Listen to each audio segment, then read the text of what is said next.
So guys, আজ আমরা আপনাদের জন্য একটা ওয়ার হিস্ট্রি নিয়ে ভিডিও যার নাম পলাশির যুদ্ধ।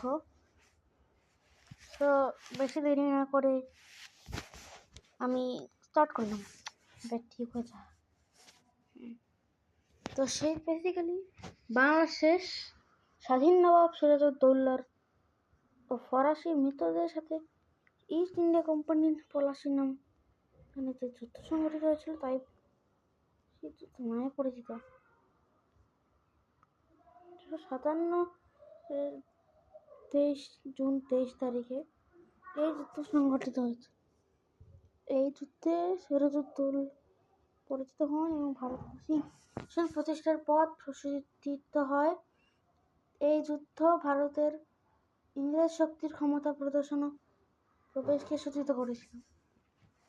এবার একটা দ্রুত তথ্য এখানে, এটি হল সপ্তবর্ষের যুদ্ধের অংশ,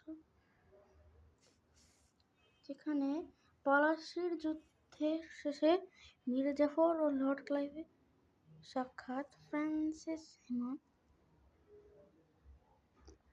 তারপর তারিখ হল 23 জুন 1757, স্থান ভাগীরথী নদীর Palashi Rambagan.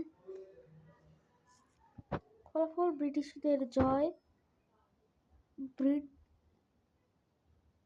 British East India company কার্যত বাংলা, বিহার ও উড়িষ্যা অধিকৃত। মীর জাফর হলেন বাংলা নবাব, হলো ব্রিটিশ প্রধান রাজ্য।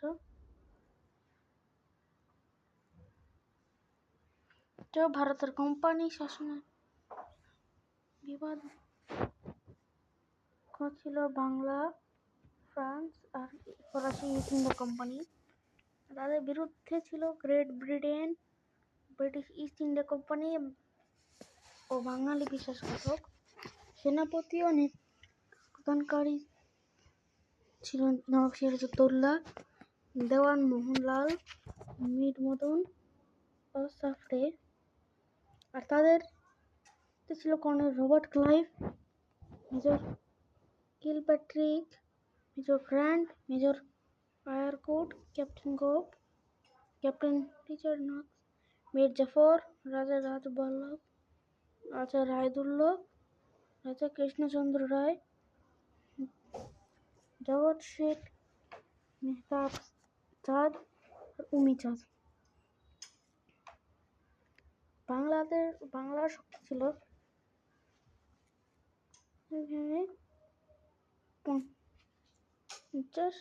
50,000 সৈন্য।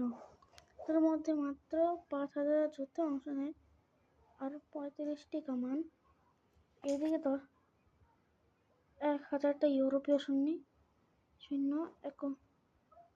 100টি ভারতীয় সিপাহী, 100 বন্দুকবাজ, 9টি কামান যার মধ্যে 8টি 6 পাউন্ডার ও একটি হাউইটজার। তাগত ক্ষয়ক্ষতি বাংলার হয়েছিল 500 সৈন্য নিহত ও আহত, এবং ব্রিটিশ ইস্ট ইন্ডিয়া কোম্পানির প্রায় নিহত, যেখানে 10 জন ইউরোপীয় সৈন্য, 17 দেশীয় সৈন্য আহত, যেখানে 13 ইউরোপীয় সৈন্য এবং দেশীয় সৈন্য। 35 সৈন্যের মধ্যে সৈন্য ছিল মীর জাফর অধীনস্থ অবশিষ্ট যুদ্ধে অংশগ্রহণ নিয়েছিল। এখানে যা দেখাচ্ছে সেটা হলো, এখানে হচ্ছে পলাশি যুদ্ধের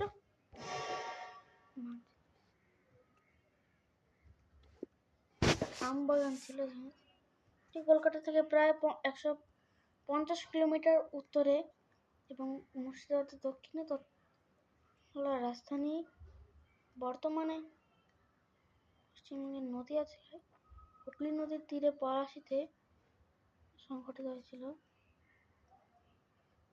যুদ্ধকারীরা ছিল সিরাজউদ্দৌলা, আর শেষ স্বাধীন নবাব ইন্ডিয়া কোম্পানি, তিনি আলীবর্দী খানের স্থলাভিষিক্ত হন। সিরাজউদ্দৌলা হন আগের বছর নবাব হয়েছিলেন। তিনি ইংরেজদের তাদের দুর্গ সম্প্রসারণ বন্ধ করার আদেশ দিয়েছিলেন। রবার্ট ক্লাইভ নবাবের সেনাবাহিনীর প্রধান সেনাপতি মির্জা ফখর ঘুষ দেন ও তাকে পরবর্তী নবাব করার প্রতিশ্রুতি দেন। ক্লাইভ 1757 সালে প্লাসিতে সিরাজউদ্দৌলাকে পরাজিত করেন এবং কলকাতা দখল করেন। সিরাজউদ্দৌলা বাংলা শাসনে বসার পর প্রচলিত নিয়ম অনুযায়ী ইংরেজরা নতুন নবাবকে কোনো উপঢৌকন পাঠায়নি এবং তার সৌজন্যমূলক সাক্ষাৎও করেনি। এই অসৌজন্যমূলক নবাব ক্ষুব্ধ হন। নিষেধাজ্ঞা সত্ত্বেও কলকাতায় দুর্গ নির্মাণ, নবাব দস্তকের নিয়ম করা সত্ত্বেও কোম্পানি নবাবের অগ্রাহ্য করে কৃতদাসকে কাশিমবাজার করতে দেন। ইংরেজদের একের পর এক ঔদ্ধত্যপূর্ণ আচরণ ও অবাধ্যতা, শুল্ক ফাঁকি, দুর্নীতিপরায়ণ, গোপনে ব্রিটিশ আশ্রয়ে যাওয়া ও দুর্গ নির্মাণ করার জন্য সংঘাত। তো এটা ছিল আজকের পলাশীর গল্প। কেমন লাগলো তা অবশ্যই কমেন্টে বলবেন। আর সাবস্ক্রাইব করতে তো ভুলবেন না। Bye bye.